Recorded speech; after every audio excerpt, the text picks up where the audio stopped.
7 feet height lentil. Lentil म्हणजे हा काय प्रकार आहे नक्की ऍक्च्युली? लिंटल म्हणजे आपण डोअर आणि विंडोवर जो सपोर्टिव्ह मेंबर टाकतो. आता बघा हा आहे हा म्हणजे डोअर आणि विंडोवरचं जे आपलं बांधकाम, आता ही आपली साईड डोअरची ओपनच राहणार ना, याच्यावरती काहीतरी बांधकाम असल्याशिवाय तिकडे वरती स्पेस लोड घेणार हा लोड घेणार दगड खाली येतील. दगड खाली येतील, त्यामुळे आपण हा लिंटल टाकतो. याच्यामध्ये पण कडप्पा टाकतात, प्रेकास्ट वाले पण टाकतात, पण आपण हा संपूर्ण सर्व भिंतींवर कास्ट करतो.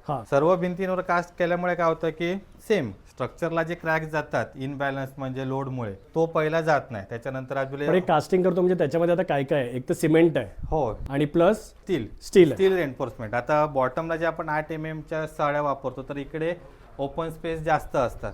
तिकडे कसं प्लिंथला वॉल टू वॉल असतात, त्यामुळे तिकडे आपल्याला लोडचा तेवढा प्रश्न येत नाही. पण इकडे आपल्याला स्टील डिझाईन चेंज करावं लागतं. आता समजा 4 फुटाची 5 फुटाची विंडो असेल, तर तो वरचा दगडांचा लोड जास्त होणार, मग त्या ठिकाणी आपल्याला 10 mm चे बार वगैरे टाकावे लागतात. ओके, 10 mm म्हणजे क्वालिटी ऑफ स्टील वाढवावी लागते. ओके, तुम्ही आता हे जे लेंटल फिरवलेलं आहे, तर ऑप्शन तुमच्याकडे दोन्ही आहेत की तुम्ही हे लेंटल सगळंच्या सगळं फिरवा किंवा तुम्ही फक्त दरवाजापुरतं फिरवा. ओके, इथे हा दरवाजापुरतं फिरवलं, हे दरवाजापुरतं फिरवलं.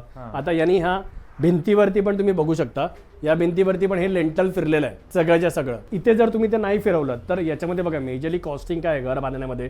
मटेरियल आपल्याला काय लागतं? एक तर चिरे लागतात, सिमेंट लागतं आणि स्टील लागतं. ओके, आणि बाकी आपल्या म्हणजे फिनिशिंग. ओके, तर याच्यामध्ये हे जे 3 फॅक्टर आहेत, चिरे, सिमेंट आणि स्टील. सिमेंट महाग आहे, स्टील महाग आहे. तर जर तुम्ही हे नाही केलं सेफ्टीच्या दृष्टीने, ओके, तर तुम्ही अगेन तुम्ही तुमच्या सेफ्टीवरती कॉम्प्रोमाइज करून तुम्ही कॉस्ट वाचू शकता. हे बघा, हे सगळं लेंटल या घराला प्रॉपर फिरलेलं आहे, म्हणजे प्रत्येक ठिकाणी. आता इथे काय विंडो नाही आहे, पण तरी सुद्धा इथे पण लेंटल फिरलेलं आहे, कारण याच्यावरती पण चिरे आहेत.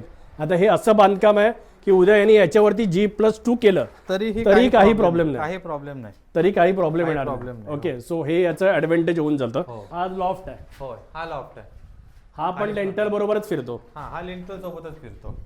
सामान वगैरे पण आपण वरती ठेवू शकतो. येस, आणि मजबूत झालं.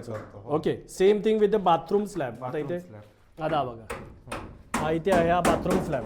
ओके, हा बाथरूम स्लॅब आहे, तर हा तुमचा लेंटल बरोबरच फिरला ना. आता कास्ट होतो, सोबतच कास्ट होतो. आणि तो आपण 7 फूट हाईटला ठेवतो, जेणेकरून वरची आहे ते पाण्याची टाकी किंवा काय आपले इन्व्हर्टर वगैरे असतात, सामान असेल तर ते आपण त्या ठिकाणी स्टोअर करून ठेवू शकतो. ओके, सो लेंटल बरोबरच आपला बाथरूम स्लॅब पण होऊन जातो. ओके, विंडो सज्जा म्हणजे विंडो एक्सटर्नल बाहेरचा. हे आता गॅलरी असल्यामुळे हा इकडे विंडो सज्जा छोटा आहे. हे आपण 15 इंच येतो लांबीला, 15 इंच, 1.5 फुटाच्या आत. ओके,